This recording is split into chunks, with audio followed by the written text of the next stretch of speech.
It's 3 p.m. We commence with our today's webinar. Good afternoon, ladies and gentlemen. Change at the right time would add value to the business growth. It is very important to identify the change required in your business, which will enable you to plan how to adapt to those upcoming changes to benefit growth in business. HRAI welcomes you all to our next HRAI session on connecting the dots, spot the difference, identify, and adapt. To know more about HRAI and its event, I would request all our participants to visit the link and details posted in the chat window. Request all our participants to kindly follow the webinar guidelines mentioned in the chat window. That will enable us to have an effective webinar. It would be great to have all the participants' feedback. We will be running a poll before the Q&A session. Request all the participants to kindly give your feedback on the session. I now take the privilege to introduce our esteemed panel members for our today's webinar. Mr. Nilay Patel, founder and CEO, EasyPay. Experienced CEO with a demonstrated history of working in the consumer service industry, skilled in management, business development, business strategy, retail trends, cloud-based technology, team building, out of proportion growth, digitization, new age business, and leadership. With strong conviction of organizing the unorganized retail sector in India, laid a foundation of EasyPay to help small mom and pop kirana stores adopt technology and digitize them to unleash the full potential of Indian Retail 4.0. Thank you, sir, for accepting our invite and being part of this panel. Our next panel member, Mr. Dixon Tang, keynote speaker and author, DixonTang.me. Dixon Tang is a keynote speaker and author on creative human capital. He helps HR leaders and business leaders develop future-ready creativity. His book, Leadership for Work, 9 Ways to Build Career Edge Over Robots with Human Creativity, was featured in Forbes, Irish Tech News, etc. Dixon works with Cartier, City Telecom, JVC Kenwood, Manicon, Montblanc, NETS, Novartis, Rakuten, and many more. He is based in Singapore. Thank you, sir, for accepting our invite and being part of this panel. Now I'll introduce the moderator for today's session, Mr. Vikas Dua, Chief HR Mentor, Client, and Advisor, BRICS CCI. Vikas is an accomplished HR professional with a specialization in talent acquisition. With a multi-industry exposure, Vikas has worked with both startup and with large diversified organizations such as Wipro, Concentrix, driving large-scale hiring in the APAC region.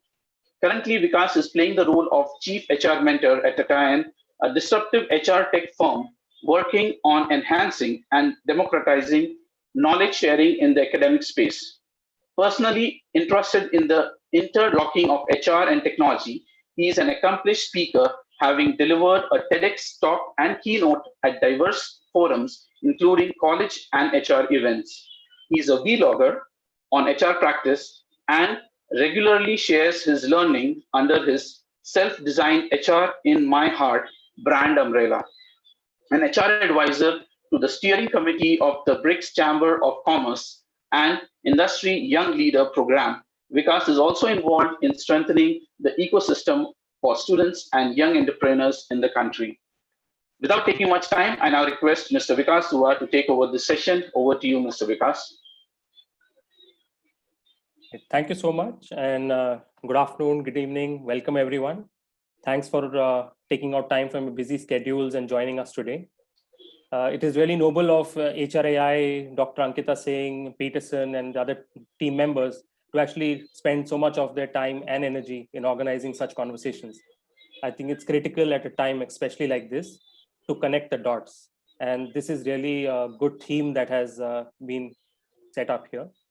It is my honor and privilege to join in this discussion with Nilay and Dixon, both very accomplished professionals and individuals who are worth admiration for the great work that they've done, not only in their own organization, but I think at a larger level impacting not only their industry, but the countries that they represent as well.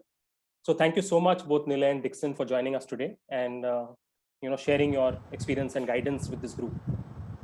Thank you. For the benefit of the audience, I just thought I'll share a brief overview of the flow that we'll follow today. We've been allotted about an hour, which is till about 4 p.m. IST. And the way we'll begin is that I'll set the brief context at this point in line with the topic that we want to discuss. Post that, I'll request Nilay and Dixon to share the few initial thoughts on the discussion topic for about 5 to 7 minutes each. After that, I will pose them some questions which I've already prepared. And these have been actually culled from some of the questions that the attendees have shared at the time of registering. Towards the end of the discussion, we will request and we will invite questions from the audience during the panel discussion itself, and we will pose them to the desired panel member. And I hope this will help ensure that there's enough and more learning and takeaways for all of us during this 1 hour. So with that, with your permission, I'll formally begin the panel discussion. Clearly, in the last few months, a lot of data has been thrown at us, and the data beyond the number of infections and cases is the data about the economy. And this is the space which really kind of troubles and makes one wonder and try and look down the crystal ball to estimate what the future will look like. In fact, if you look at the World Bank report, which was published earlier in June 2020, it said that about the global GDP is going to contract by about 5.2 percentage points. And that also is considered by many to be a very optimistic scenario. Economies across the board are likely to be hit by recession.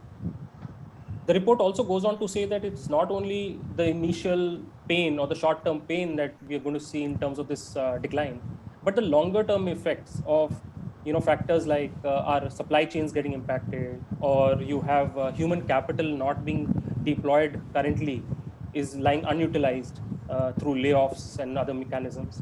You have schooling of students, which is being impacted to a great extent. So the longer term pain is expected to be even more severe. For a country like India, which is very highly populated, which is an emerging economy, the pain becomes more acute. You have the weak healthcare structure also getting pressured. So it's going to be a while before things are revived, that's for sure. But the point of this discussion is really not that, because somewhere we all know the situation. And we're also lucky to have amongst us leaders like Nilay and Dixon, who are already working in their own organizations, in their own industries, to further the revival. And this is what we really want them to talk about, to share with us some of their observations, their learnings during this period of this unprecedented crisis, and how do they see the future evolving in a sense, and what companies and individuals like us actually can do to revive our own personal lives, companies, businesses, and the economy eventually. So, Nilay, my first question to you is in line with this. How do you see the dots connecting really now, given that we are at such a precarious spot? So, first of all, thank you, HRAI, for having us all here. Thank you, Peterson and team, for giving us the opportunity to come together to kind of, hopefully motivate our participants. And thank you, Vikas and Dixon, for being here. Now, see, one thing I strongly believe that, times come and go. Though in our lifetime, we feel that this is an unprecedented event. But if you look back in the history, the event that we are facing right now, the multiple events have happened in past and people have come over that. So there is one optimistic thinking that I would want to bring on the table and want people to understand that, okay, it is, the time which is challenging, and that happens while we are studying, that happens while we are working, that happens even in our families. So we should not take it to the heart and not think of it as end of the world. Now, coming back to your question, where how can we, utilize the time that we have, and given the situation that we have, every industry have their own sets of challenges, problems. and how can one come on the top of it? The number one thing is the mindset of people, and the leader who is kind of leading the whole organization should come up with a solution, saying one, being empathetic to the employees, to the customers, to the whole ecosystem uh, per se. And once we do that, the things in our own minds, it's all about perception. First, we have to find our own selves. Once we do that, we come to the next phase where we motivate our teams, and then we kind of serve our customers in the best possible manner that we can. So, I mean, I would take it more. I would take more human approach than economic approach in this kind of situations, where you'd give people time to phase out. Uh, Consider this as a time for them to rethink of how to develop or deliver what they want to deliver. Ultimately, the whole goal is to, I mean, when I accepted the whole thing, because I love the concept of Darwin, survival of the fittest. So how would you become the fittest in these kind of situations? Because all around us, we've been seeing people who have been affected with this pandemic. And then how do we convert this pandemic into epidemic? And then how do we convert epidemic into the regular scenario? The likes of malaria, likes of polio.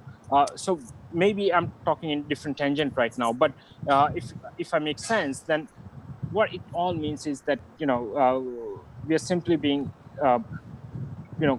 career oriented, which is very good thing. I must say we should follow that. But at the same time, if you look at the larger picture says it all, that we are here to do our best. And when we do our best and don't worry about the end result, so to speak, spiritually coming from Gita, things ultimately would find its place. Yesterday I was reading a book where the weather forecasting was predicted way back in 1861.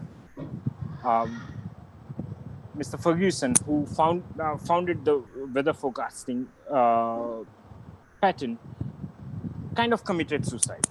Not kind of, he actually committed suicide.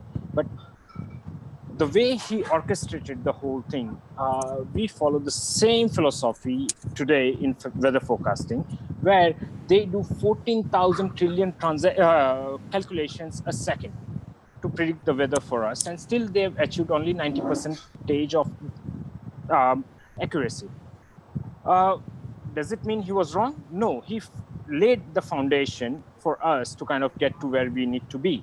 The same way, I think we need to lay the foundation for our next generation, because doesn't matter what we are doing, but whatever we are doing, ultimately we are laying foundation for the next generation to come up and take it from there. So we should be focusing more on setting up the standards, protocols, and motivational aspirations for people to follow us.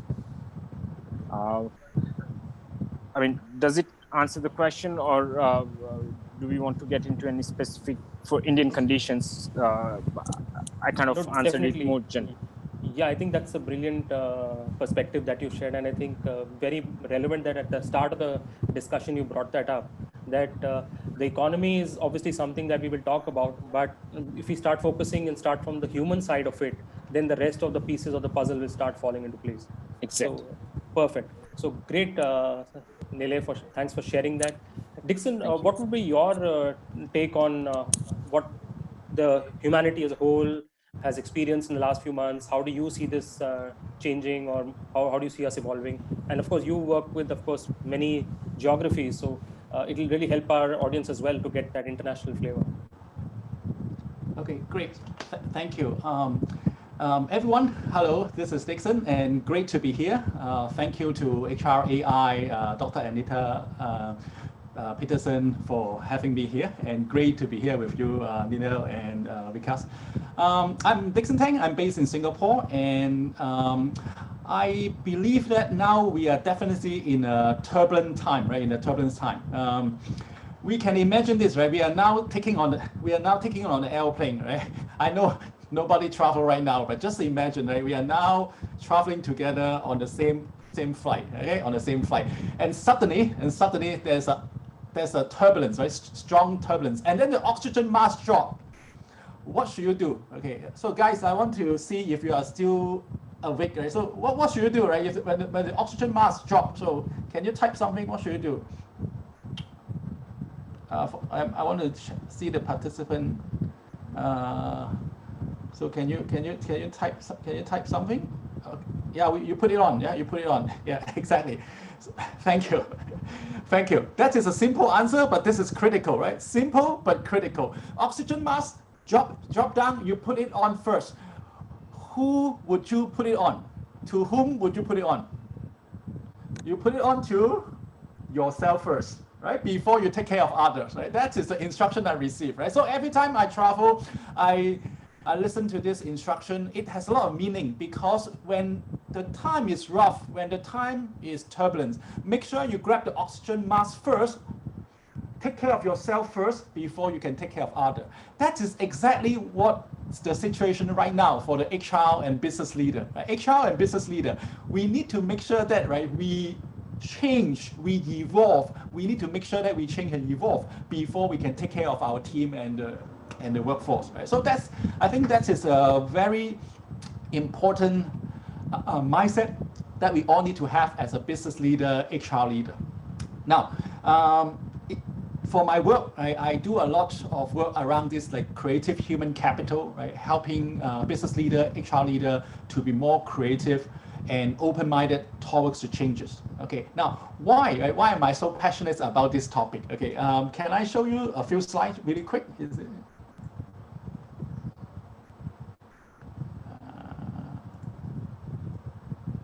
Okay, let me see.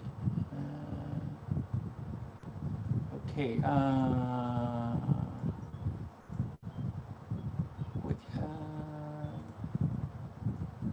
okay, just give me 1 minute. Sure. Okay, I need to. Oh, I think I know what. I need to have the right to. Are you able to share? You have the required rights. Yes. So yeah, we have made you the co-host, so you have the required rights. Yeah. Okay, great. It's here. So so here there's a gentleman. For some of you, probably you know this gentleman called Dr. Li Kai-fu, former Google executive and artificial intelligence expert. He mentioned that, right, there's 5 types of jobs subject to AI disruption. Would you like to find out what are the 5 types of jobs subject to AI disruption? Definitely. These are the 5 types of job, right? But which type of job will be safer? Those like a complex type of job and those like creative type of job, right, will be safer. Okay. Now, some of you may be wondering, hey, I am in the HR, right? It seems that HR is not on the list, right? Are we in trouble? Are we in trouble? Okay, no. You guys are okay. I mean, like, as long as, right, you shift your focus, right, towards to the right-hand side, which is about like the creative type of output. And so obviously future requires all of us to be creative, but we have a big problem. The big problem I experience myself might be the same, right? You experience in India. The big problem is we went through an education system that wasn't designed, right, to train us to be creative.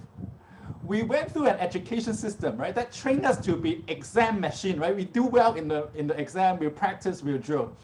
And that's the problem. That's a big gap. Future requires creativity, traditional school system not doing that, and that's a big gap.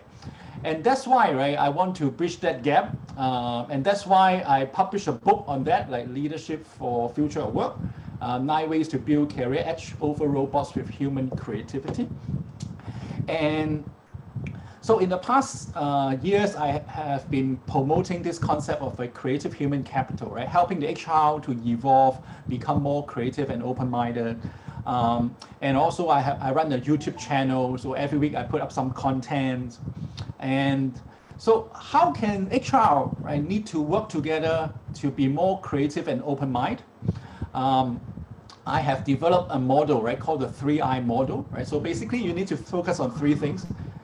Develop a creative individual mindset, a creative infrastructure, that means the way you do things need to be creative, and focus on working with creative ideas. Right? So these are the three things that HR and business leader can do, right? So that you and your team will be more creative and open-minded to changes. Okay, so I will probably stop here for a while. Later on, I can explain to you guys a bit more, right? But this is my message, right? Be creative, right? So that your workforce can be creative. Thank you And so much, maybe I also Dixon. put my link, my YouTube link here on the chat box, just in case. Yeah. Thank you. So Dixon, thank you so much for that. And I think, again, very valuable inputs. The 3I model is something I'm sure all of us will absorb, and we'll definitely come back to you to elaborate a bit more on some of the creative piece you spoke about. You rightly said that, and a lot of experts today feel that the future belongs to what they call the passion economy. So the individual coming to the forefront is really the key to that. And Yes.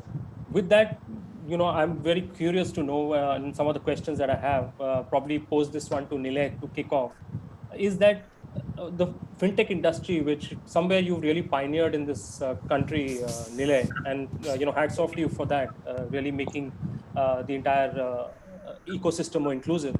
How do you see that having gotten impacted in the current months? What is the prospects for this industry specifically in the coming years, and what can professionals in the space hope for and look forward to?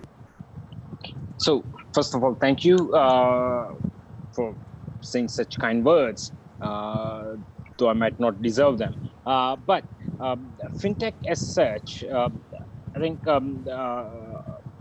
I'll solely speak from India's perspective, not the global perspective, because I understand that better.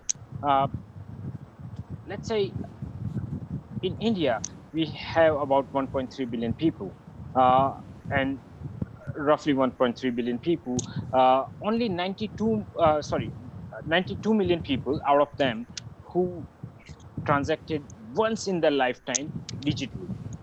This is the data, 2019 December. Now growth, I don't know the exact numbers right now, but the growth is significant. One, in terms of the way we do transactions. But at the same time, when we look at the other aspects, India is much more different than any other country in the world, because we have, the way I consider India is, it's a big Europe. Every state in India is like a European country, and every state is again linked to the central government, the way our the RBI, our central government works. It is unprecedented. I mean, nowhere in the world, in a democracy, we can see such seamless function of, doesn't matter which party a state belongs to, but then they work in tangent with the central government, the rules, and the rules that are defined are, in general, are targeting to the masses, which means, I mean, we've had the least poverty rate in past years, which has significantly increased. We've had least number of smartphones, which is constantly increasing. But at the same time, the complexities with which, I mean, we've got multiple generations at the same time who needs to be educated with the different message in a different language, is a complex problem. But the fintechs in India, I must say, there are multiple leaders in that space, and they've been doing a phenomenal job. I must, salute them. I must say that, they're reaching out to their niches. They're reaching out to, they're touching their hearts. But in general, fintech has a long way to go in India. which will constantly keep on changing. So, right from, digital transactions to, digital banking, to neo banking, to opening up the accounts, to P2P lending, etc., etc., and then cryptocurrency. So there are multiple layers when I think about it, but every layer has a big segment in India that can be addressed to. And if we talk about the socio-economy pool that it brings, it's humongous because sheer size of India. Secondly, when we talk about the economics of it, whether it's going to be profitable or not, I don't know about the ideas, but every single idea, doesn't matter, how naive it could be, how super successful it could be, but every idea is a front foot in the right direction, according to me. We need to target every geography, there are multiple aspects, multiple dimensions to it. But ultimately, what happens in India is India is going to, according to me, India is going to kind of put a stepping stone to the global fintech development, especially in developing countries, because the way we think of India inwardly, if we think it otherwise, there are multiple countries in Africa, in Asia, in South America, and elsewhere. When India, just for example, UPI, Singapore, Dixon, has adopted UPI as a standard, format for QR code payment acceptance. UAE. Now, according to me, there are 38 countries who adopted biometric-based payment acceptance because, say, for example, Nigeria tried doing the same thing on QR code, but it doesn't work because the ratio of smartphone versus feature phones is much higher. I mean, smartphones are minuscule, feature phones are much higher. So what we have unique is biometrics, and India has the largest repository of biometrics in the world, using which we are doing tremendous transactions. I mean, it is unparalleled. And any sci-fi movie that we look at, any transaction that you can process, which is unique to you, is using your biometrics, whether it being your fingerprint or your retina, your facial recognition, your speech patterns, etc., etc. So India has leapfrogged. India has been known for its technological advances that we've already done, and being this one of the youngest workforce in quantum, unparalleled to any other country in the world. I think we have exponential potential to take it to the level that world has not ever seen. So to me, because it is so close to me, I mean, I might be biased, but I believe India is there to kind of make a mark in the world economy and technology and fintech space in coming years. Lovely. Your enthusiasm is really infectious, Nile. I must share that. Thank you. And I hope everyone else carries it through as well. So, Dixon, coming over to you, we know that it's a changed world order, right? In fact, a short while before, just before we began broadcasting this connect, Nile shared that he's operating his organization sitting in some remote town. And it's a highly technology heavy industry, very critical industry that he's part of, and he's able to do that successfully. So what are some of the leadership traits that you think will become critical as we go forward? Sure. Great question. As we are moving into this like new normal, or you call it normal, or futuristic normal, whatever you call it, I think there are a couple leadership quality that is increasingly important. One of it, of course, is your ability to change and the ability to change quickly. Right? So I think this is number one, no doubt about it. And then the second one from this change will be your ability to be creative and be innovative. Right? So that's another one. Right? Be creative and innovative. It will also lead to like new product new services and new processes, right? Like what Nilay just mentioned about like a lot of innovation happening in the fintech space. So that means need to change, and need to change quickly, need to be creative and innovative.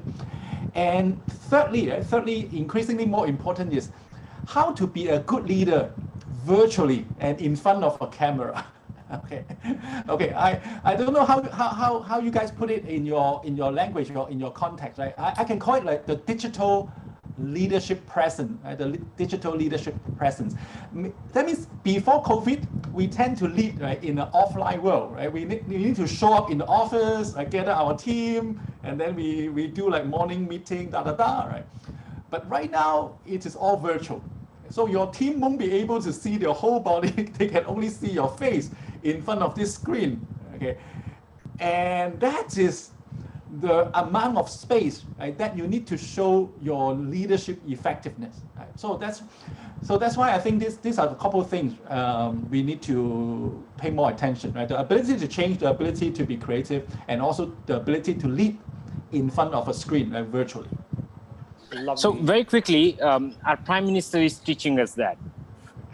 Okay, fantastic. Send me the link. I would love to check it out. And fantastic. Yeah. True. So you have the teacher at the highest office in the country. So, great. So Dixon, really nice and practical and very insightful. Actually, I mean, look simplistic when you say it, but really it's very deep, because this screen really is our life today. And for a lot of leaders, when we talked about executive presence and such terms in the past, the whole game has changed. So I'm going to keep with this thought and just stay with you for another few minutes. In line with creativity, something that you spoke about, and I know you're very passionate. It forms the theme of your book as well.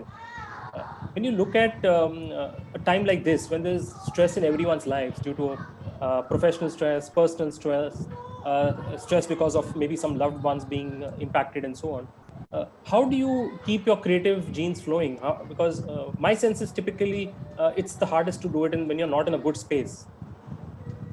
Sure. You raise a very good point, right? Now is a difficult time for most of us, and there's also a lot of a limitation and constraint. Right? So, and I always believe, right, limitation and constraint force us to be creative, force us to change, right? So for example, right, if you ask me, right, 6 months ago, will I be talking to you in front of camera and with like so many participants from India and all around the world here? My answer is probably not, right? Probably not. But now, because of these circumstances, I cannot travel, I cannot deliver keynote outside Singapore, I cannot attend conferences, I cannot go and have good food and good drinks with the participant in overseas country. Then that forced me to be creative. And so basically, like within like 24 hours or within like 48 hours, I need to pivot my business model, basically change everything, right, from offline delivery to online delivery, right? So I think constraint actually force us to be creative, and that's why I always admire those young kids, especially those like 2 years old, 3 years old kids. You know why? Because they are just so naive, right? They are just so new to this world, and they are so curious about this world. So that means to them, there's nothing is impossible. So there's no limitation, and that's why they are very creative, right? They can take like a pencil, right? They can take a pencil, right, as like a BBQ, right, as a kebab. So that, I like to eat kebab. Then they take a pencil and they eat. Okay, so constraint actually force us to be creative. Beautiful.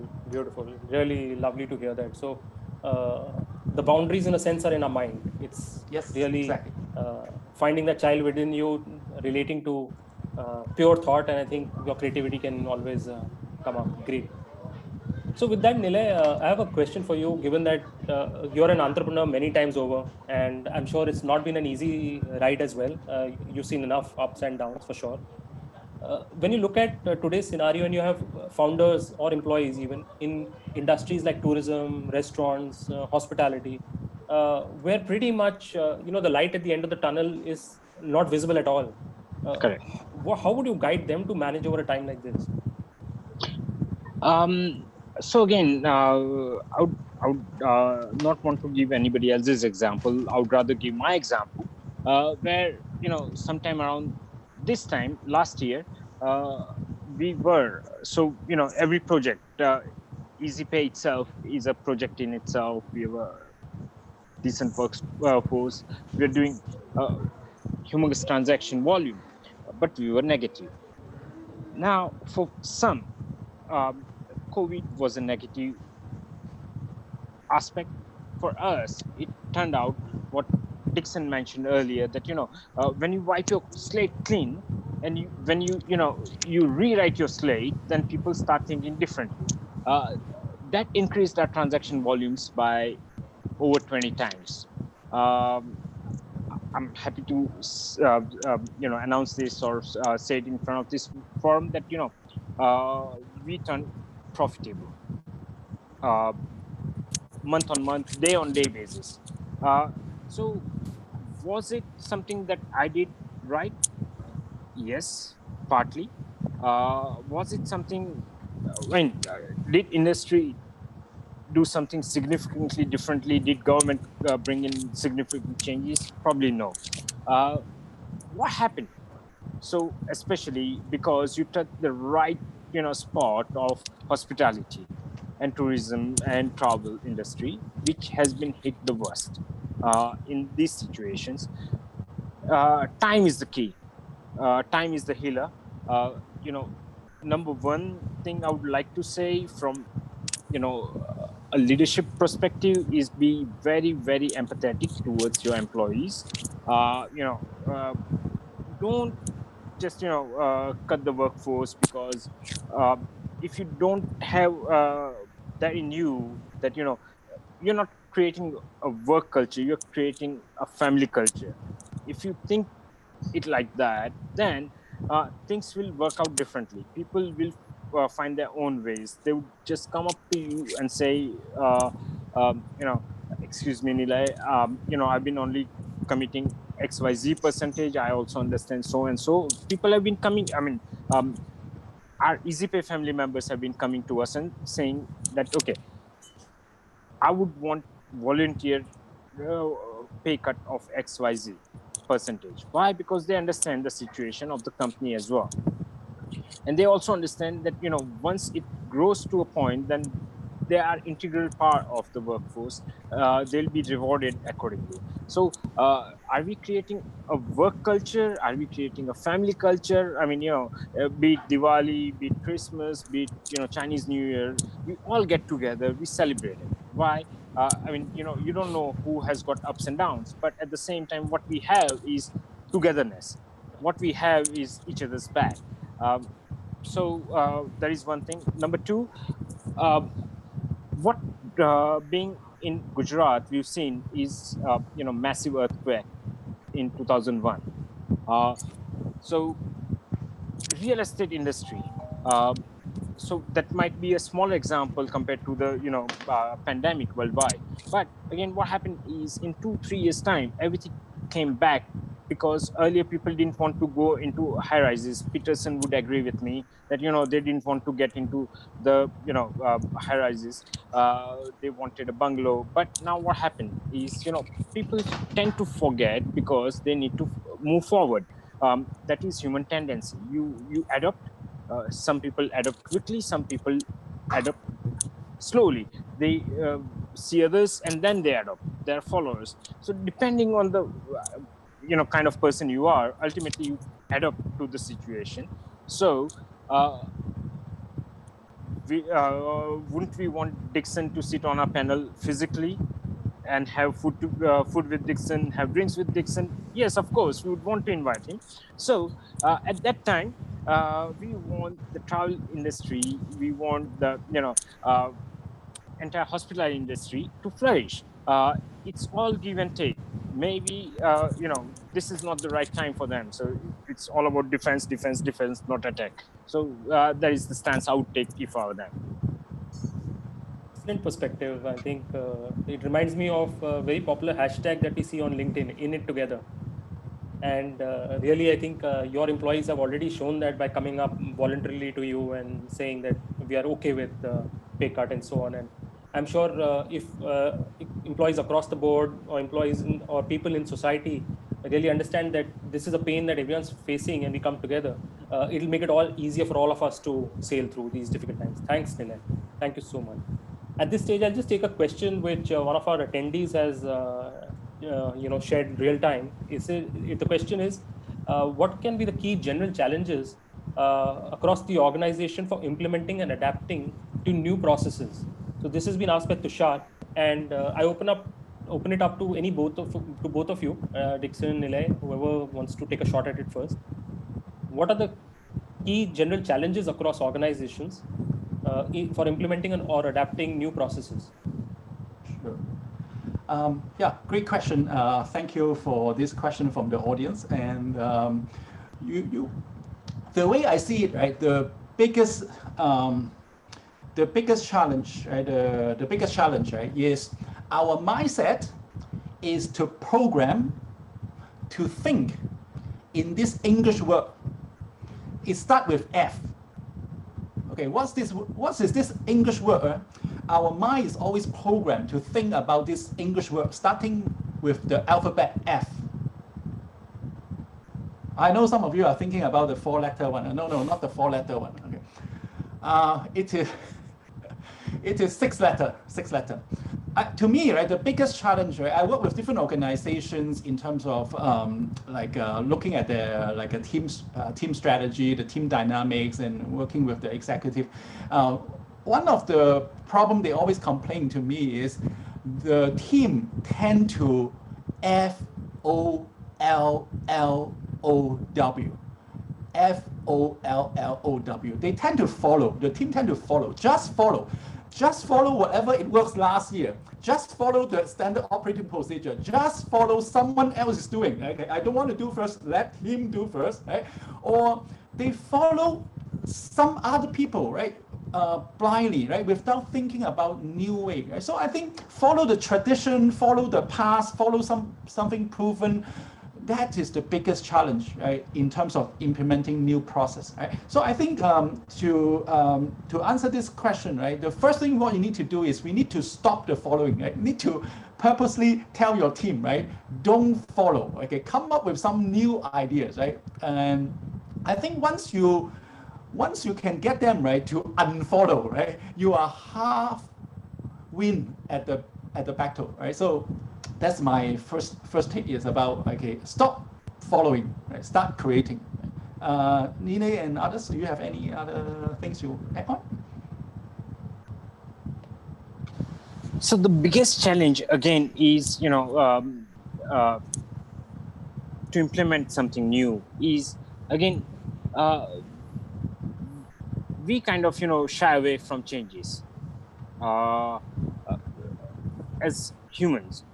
And what we want to do is exactly what Dixon mentioned, follow. Now, because we live in the world of uncertainties, and especially during the times like this, because, you're taking a risk during the time of uncertainties is kind of, multiplying chances for you to kind of fail is the perception that is being taken. Now, if it is a team decision, so, the convincing the team to do something together is something very simply put. So, a new idea is being followed, is put on the table, and everyone follows each other, and then they kind of top it up with something newer. So there's a combination, and maybe in the process you might come up with a better idea that that could be feasible. I'm not sure, but if I were to implement a newer idea, newer process, newer protocol procedure, I would simply put it in front of the team and say, okay, what do you think? So rather than enforcing it, it is a collective decision. It is not enforced upon them. And when it is a collective decision, it's a democracy, what they want to do is kind of, they want to follow and pursue their own idea. So that has to be their idea. They have to acknowledge it, that okay, this is the fair point, this is the right thing. Otherwise, we will have to kind of find a leader who can get people to follow it. Awesome. I think Nile, Dixon, you've kind of answered 3 or 4 questions which came in the chat box from the attendees with that sharing that you've just done. All the questions I can see were somewhere covering this aspect of change management, where acceptance of change, driving the change, ensuring that existing culture doesn't get impacted negatively, and so on. And I think these questions by Vishal, by Ayushi, and by Nehali have been, I think, adequately answered. So thanks for that. I have a few other questions which again came in from the registered attendees at the time of registration. And Dixon, I'll just pose this one to you because again, I think it's coming up again and again in the HR ecosystem. A lot of HR leaders also have to take hard calls at this time where due to balance sheet pressures and business being impacted to the level it has, we have to let go people. What would your guidance to HR fraternity be to handle this critical aspect in a manner that works well? Sure, great question. HR is in the spotlight right now because we need to do 2 things, right? On one hand, we need to let go of certain people, right, because of the reality, right? On the other hand, right, we also need to develop those people, right, we are keeping, right? So it's just like we are torn in the middle. As HR, the first thing first thing we need to pay attention to, right, is H stand for human, right? H stand for human. So even if you need to let go of certain people, right, do it in a more humanized manner, okay?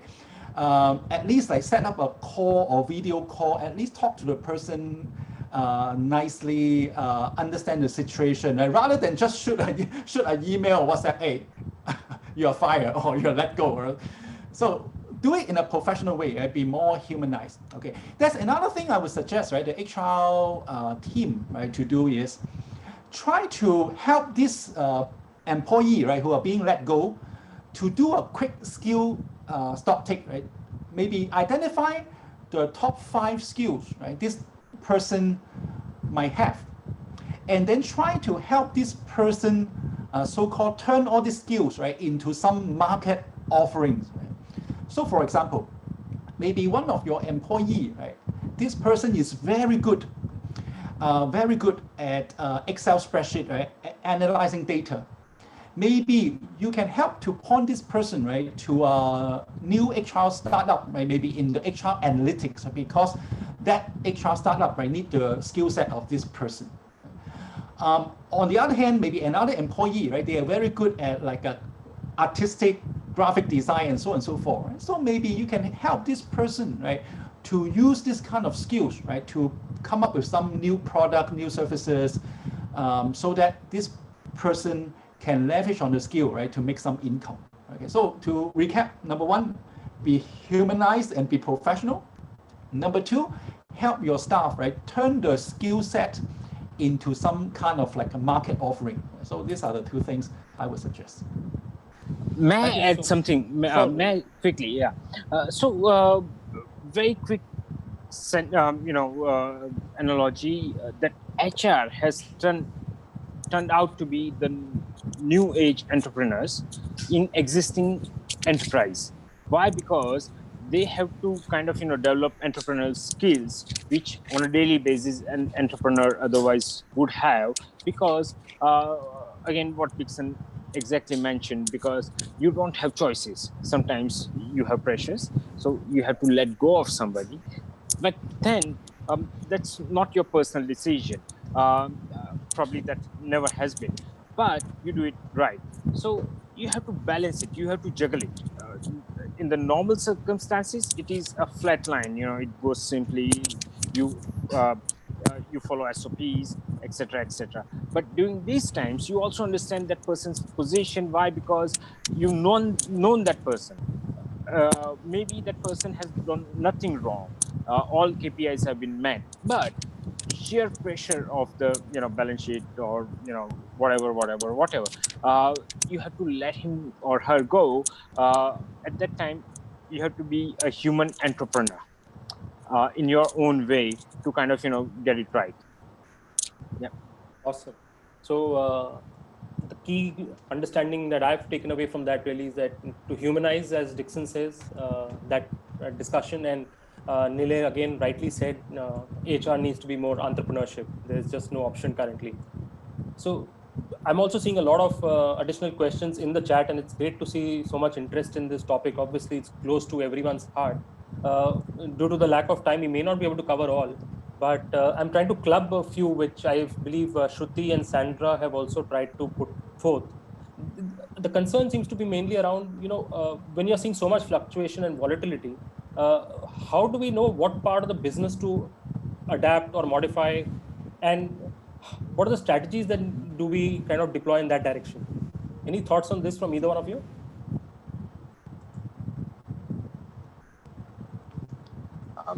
Mainly, logical and economical thing would be to work on strategies and bring in businesses which kind of meets a bottom line.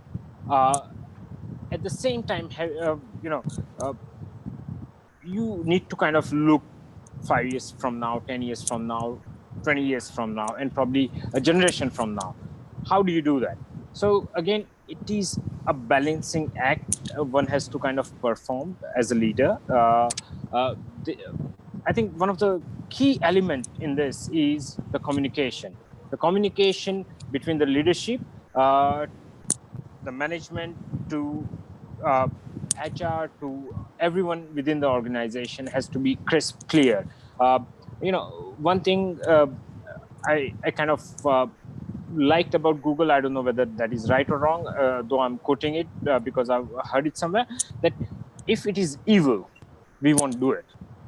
So, you need to kind of have some sort of policy. Doesn't matter what kind of clientele you serve, what kind of, uh, uh, corporates you serve, who are your customers, but there has to be a basic ethic line that could be your baseline.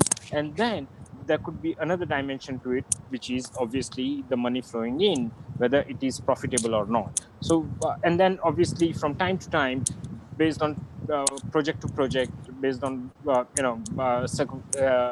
circumstances, one has to make calls. But there has to be some defined parameters which are not defined in any business book. They are not defined anywhere, because the world around us is changing very constantly. That we have seen in last 5 months, that what we thought or we took the world for granted is not the world that we live in February or January or whatever. So yeah, one has to constantly change, one has to constantly adapt, and what I might think today might not be right tomorrow. But at the same time, if I make sure that everyone within the organization knows that, and then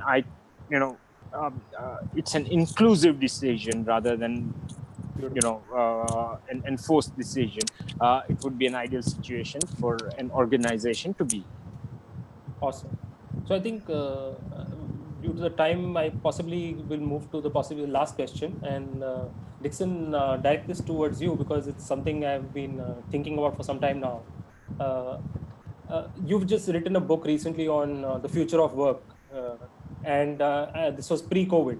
So with COVID now having come in and played this spoil sport role, would you modify your book in any way? Is there anything additional you would add into that for the learning of people like us? Oh, yes.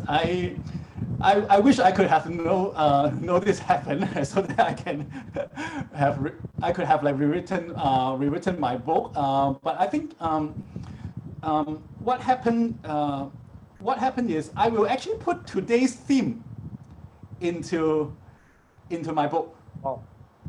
Which is about identify and adapt. Okay, so when I write the book, right, I come from like a creative human capital perspective. So I look at like what are the three core things that you need to do in order for you to be more creative, right?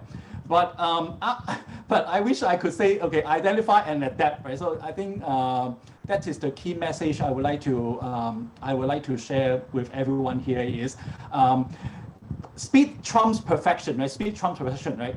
Change quickly, adapt quickly. I think that is my advice to you all.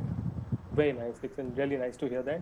And I think with that, I'll probably just request you to share maybe one new learning or activity you've done in the period of lockdown, or something new skill that you've picked up.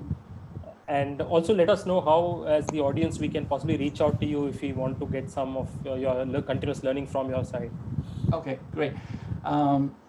Yeah, great question. One thing I have sharpened my skill on is about cooking.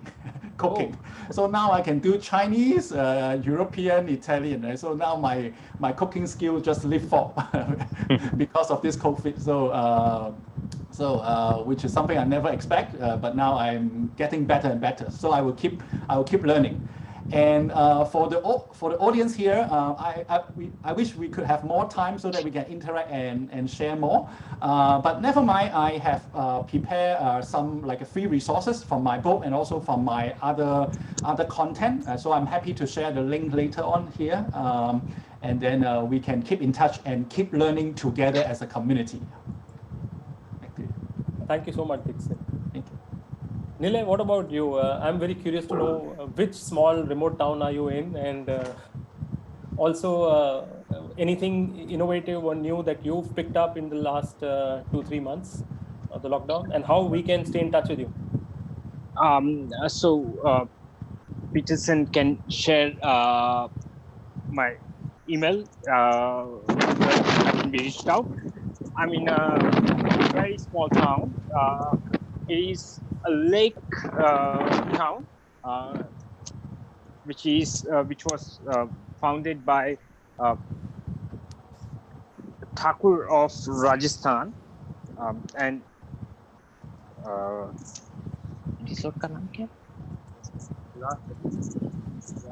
so Mr. Chhatrapal Singh founded this place to conserve water in Rajasthan. So what he did was he built a dam, and then he invited people around it to come on board to migrate here. So people who faced drought, people who faced all the problems related to water, he solved that problem first, and then he came up with a solution which multiple villages came and built a town. So it's called Chhatrapal near Pali. It's amazing place, and this brings such a tranquility to your thought process. I mean, in these times, what you want to do is kind of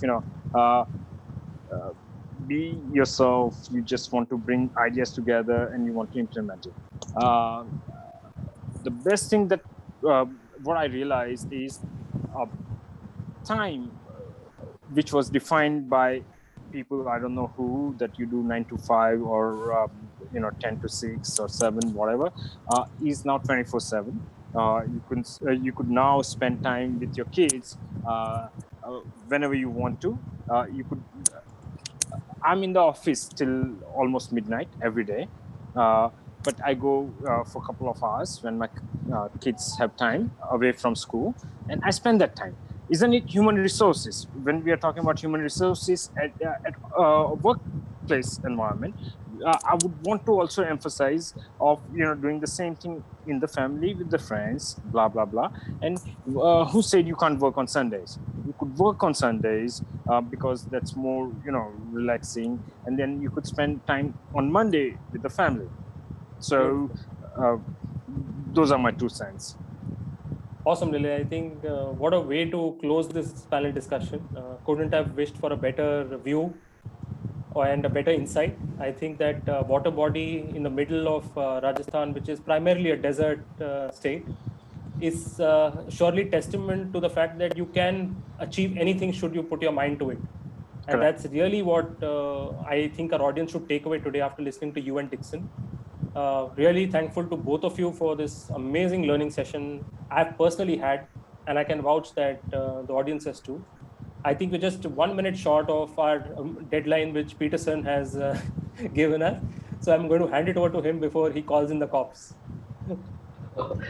Thank you so much, Mr. Vikas, for facilitating this discussion so well. Thank you, dear panel members, Mr. Nilay, Mr. Dixon, for such an insightful webinar. It has been a pleasure being with you all today. Before we conclude with our today's session, we would also want to thank all the association for supporting us throughout in this event. Geisha, NASCOM COE Gandhinagar, Bharat Nirman, and LMA for supporting these events. A big thanks to all of them. To know more about these associations, request you to kindly visit the link provided in the chat window. You can definitely visit their website and details. Thank you once again, dear panel members and our participants, for joining us today. Do join us for our next webinar on Tangled to Untangled on the 8th of August 2020, a conversation with Mr. Sahil Nair on rules of next normal.